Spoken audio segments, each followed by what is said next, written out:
Hey, it's Ducky, and in today's video we're doing a 3 marker challenge. But this time we're using my envy markers instead of my Uhuru. So as usual, let's go get my partner to pick our colours. And I have a feeling he's planning on choosing some very difficult ones. So let's get into it.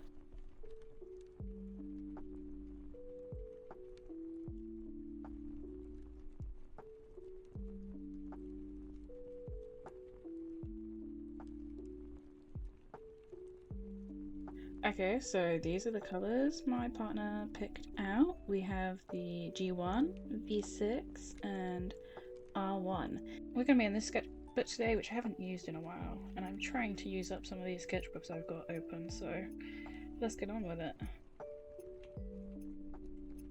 As usual, I will still be using my pencil, fine liners, and white gel pen in this 3 marker challenge.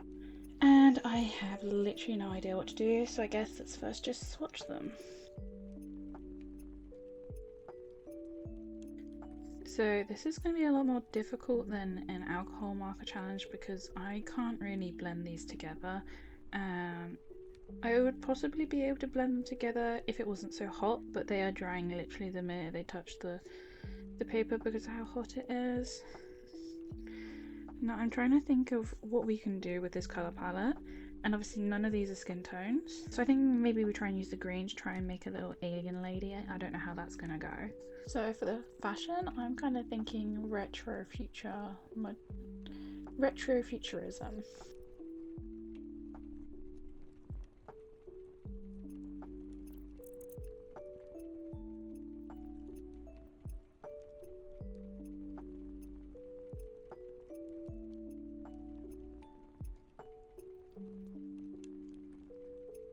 So that's a quick little sketch. Let's try and add some colour.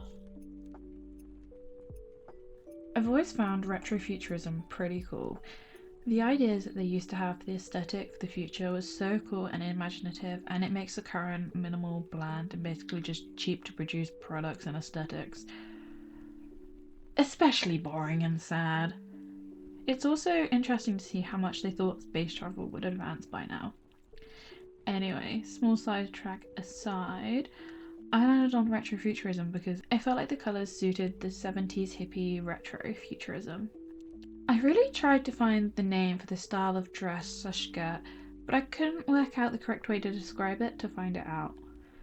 The closest thing I could find was the Cyberdock Orbit moon dress, which isn't exactly the same. I feel like this style is very common in retrofuturism art, either the straight out skirt that just sits from the body and is very rigid, or the kind of tubing at the edge. I'm sure there is a name for these style things out there, I just couldn't find it. If you do know, please let me know. It's been driving me insane. I also had to give them the classic 70s bell sleeves, and I wanted to have pattern clashing on the sleeves and the dress to show that the sleeves are an undertop, and also just to get those 70s vibes in. I think the circular pattern on dress is giving the more futuristic vibes, and the flowers on the arms are very much the 70s vibes. The decision for what area was going to be what colour was pretty much just me making sure I didn't have big areas of the same colour against each other, and of course the skin was green because I feel like that's a classic alien colour, and the purple went really well with the green for the hair and base details because it is the darker colour.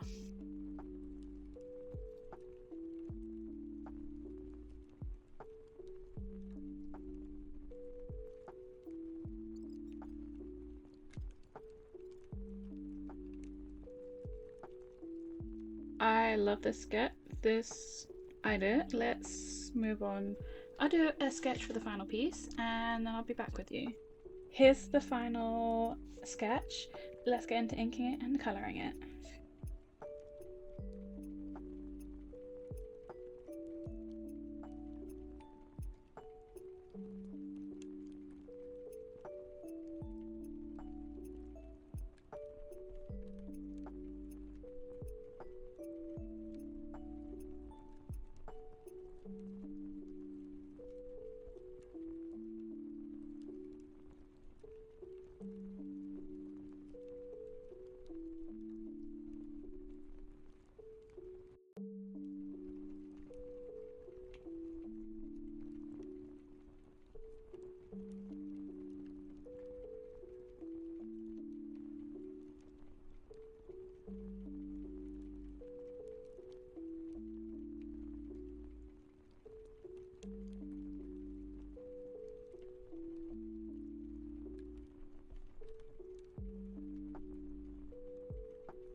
I think my partner was trying to make a difficult colour combination, but I think their lack of knowledge of colour theory was on my side with this one.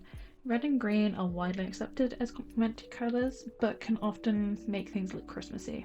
However, a growing number of people are saying that purple and green are the true complementary colours. And I personally think both work as complementary colours, but in my opinion, purple and green definitely look better together. So I feel like this was actually a really good colour palette. After I got over my initial shock of these 3 vivid colours being chosen for me. Would I have chosen these colours myself? No. And that's exactly what this challenge is about, pushing myself to try new colour combinations.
For the composition of the final piece, I was inspired by Anne Wonder. I know they're probably not the first person to create a composition like this, and they won't be the last, but I'm always really inspired on how they layer multiple people or just multiple of the same person on top of each other, and I wanted to give it a go. It's something I've wanted to give a go for a while now, but I kept putting it off because it felt a bit overwhelming and I thought I wouldn't be able to do it well, but I really like how the composition of this piece came out. I also last minute decided to give them a retro space blaster gun, which I think is really fun and I think it helps make the piece make more sense. I really like that I made the middle figure looking over their shoulder with it back facing to us. I think it makes the piece feel really dynamic and you've just got all these different angles.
While I'm colouring in this piece, I thought I would talk a little bit about where I've been. Yes, last week I had a video go live, but I didn't post for a month before that, and last week's video was fully filmed before then.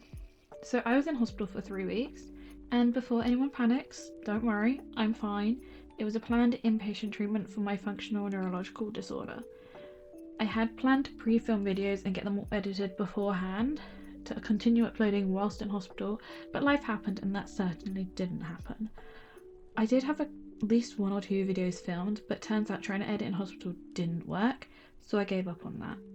I was going to talk a bit about my experience in hospital because I haven't found much about the place I went to on YouTube, and everyone I know in the local support groups raved about it. But when I was there, one of the people I was with was treated really poorly, and it's made me feel less interested in wanting to talk about it. And I believe formal investigations and complaints have been put in place, so I'm not sure even if I can talk about it online too much anyway.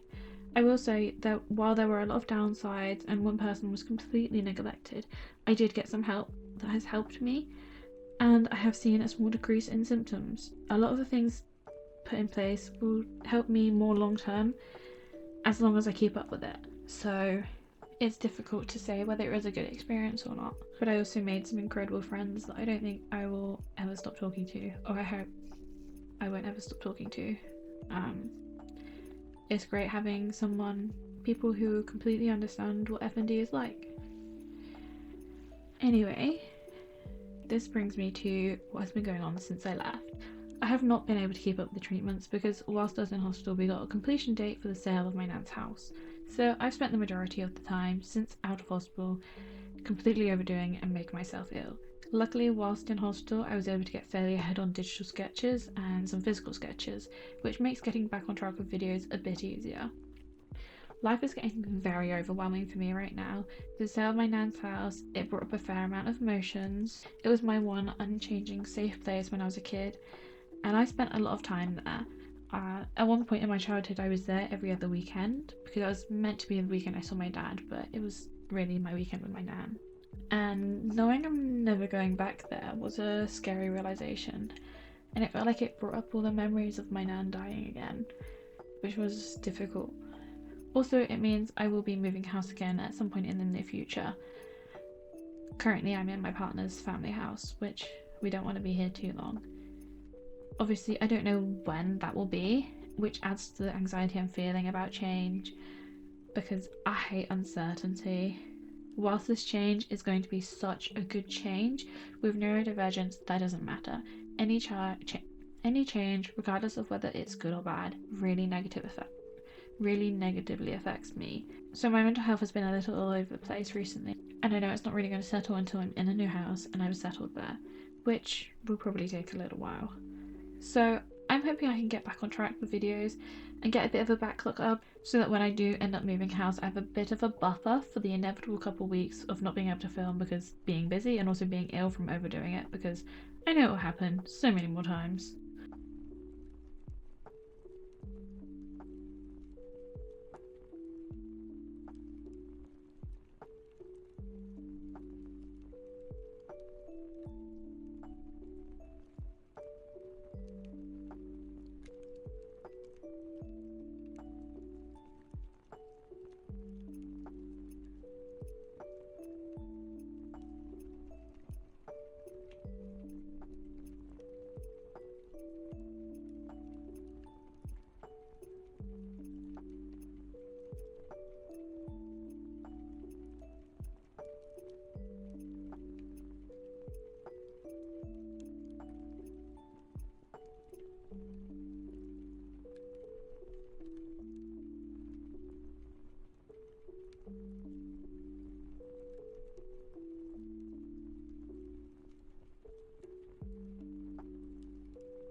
And here is where I for the first time had one of my enemy markers explode on me in panic, but luckily I had some tissue next to me that I could mop it up with.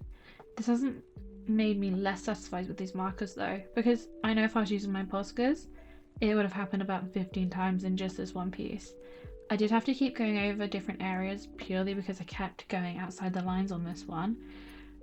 The points on these markers definitely are a little less precise after using them so much.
Okay, that piece is really cool by itself. However, I am gonna break the 3 marker rule. It needs a black background. It just does. Right? Yeah.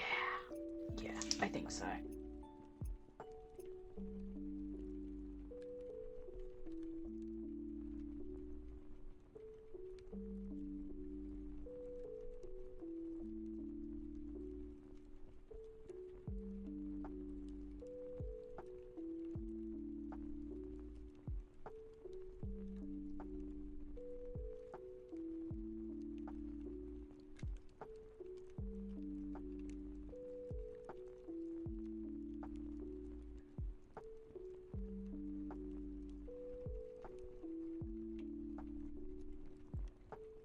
I know this breaks the rules, but I am so happy I went in with a black background. It just makes everything pop so much more. I also added in some stars and zigzags to make the background more interesting and to use less black, because then I'm using less of the cheating colour, right? I mean, if I used black paper then it would have been the same and it wouldn't have been cheating, so I'll take that as a win.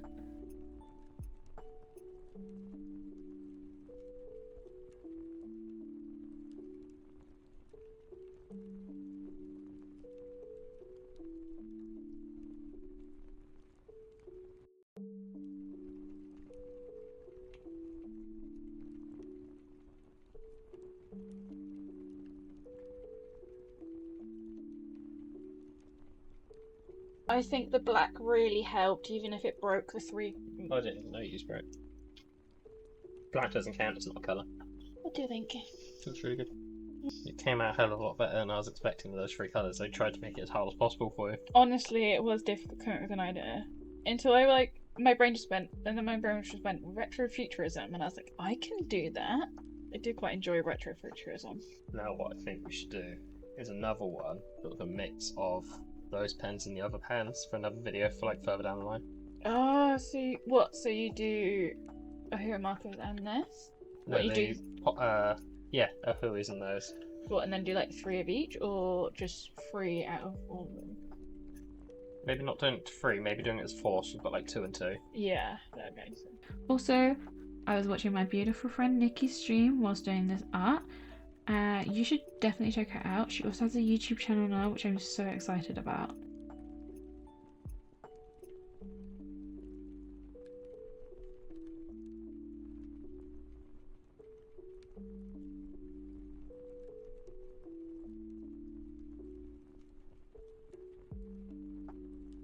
Okay, here's the final piece. You've already seen it, obviously. I love how it came out. I'm so happy with it. Let me know what you think. Let me know which of the poses is your favourite as well. Mine is the middle, I think. Although, oh, I don't know. I'm quite happy with the way I did this pose too. Thank you for watching. If you got this far, maybe put a little alien emoji downstairs in the comments. That's what I meant. So that I know you got this far. And yeah, I'll see you in the next one. Bye.